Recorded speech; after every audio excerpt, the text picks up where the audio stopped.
Yeah, how y'all doing, everybody in Vlad TV world? It's the Talk of New York, Tony Yayo, and it's the Tony Yayo show on Vlad TV right now. My first time asking Vlad questions, and I'm gonna ask my first question for Vlad. I wanna know where you from and where your parents are from, and like what's sort of your background?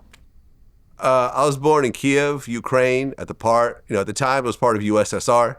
I was about 5 years old when I moved to the U.S. We first settled in Massachusetts, in Springfield. We lived in the projects out there in Springfield for a few years. And then my family moved to the Bay Area, so I grew up in the Bay, mostly in San Mateo, and then I went to school at UC Berkeley, so I was in Berkeley and Oakland for like 10 years. Wow. Yeah. So another question I want to ask you, how did you start Vlad TV? So like all the people out there that, are, doing Twitch right now and Instagram and all these kind of ways to make money virally. What made you start Vlad TV at a point where it was you? I always say it was WorldStar, This Is 50, Vlad and Forbes. Those are my four go-to.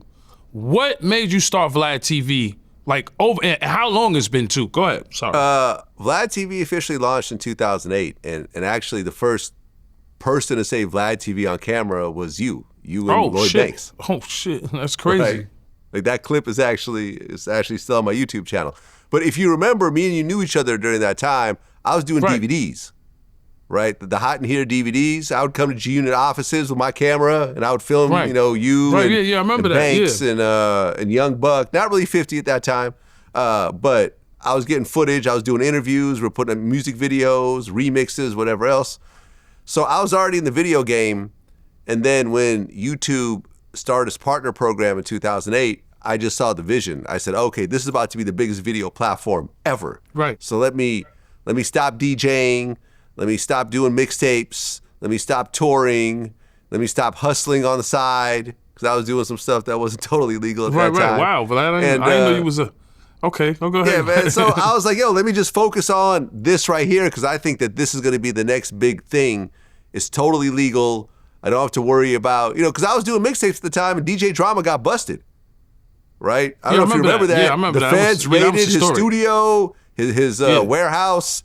I remember there was a video footage of, they were towing his BMW. They seized his bank accounts. Yeah, I remember that. They ran in the factory, everything. They was taking everything. Yeah.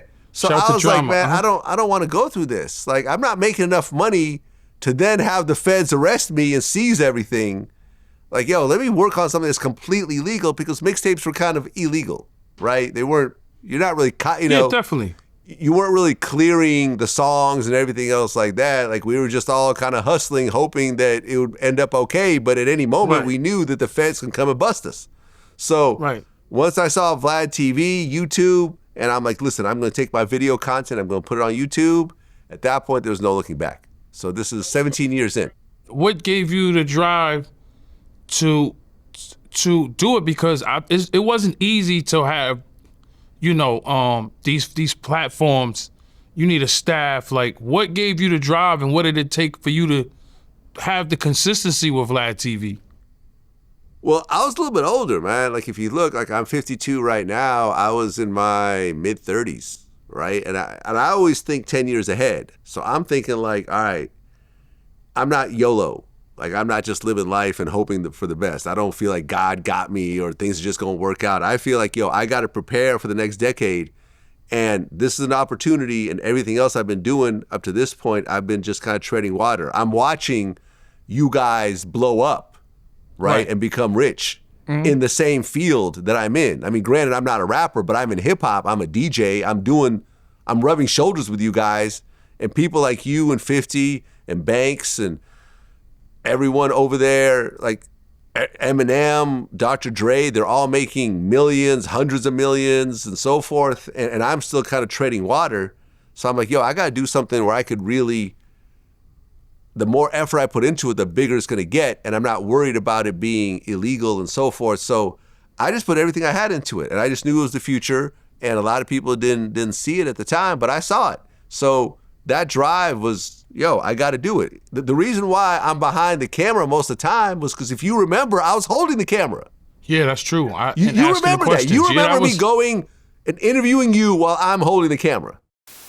Yeah, it's the Talk of New York, Tony Yayo. PLK Lloyd Banks, man. And you know what time it is, a lot of diamonds. We on VladTV.com. Yeah. Log on.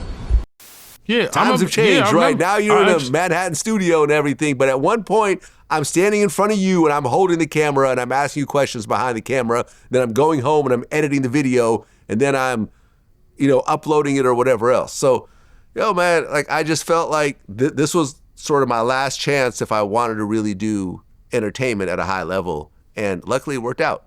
Right.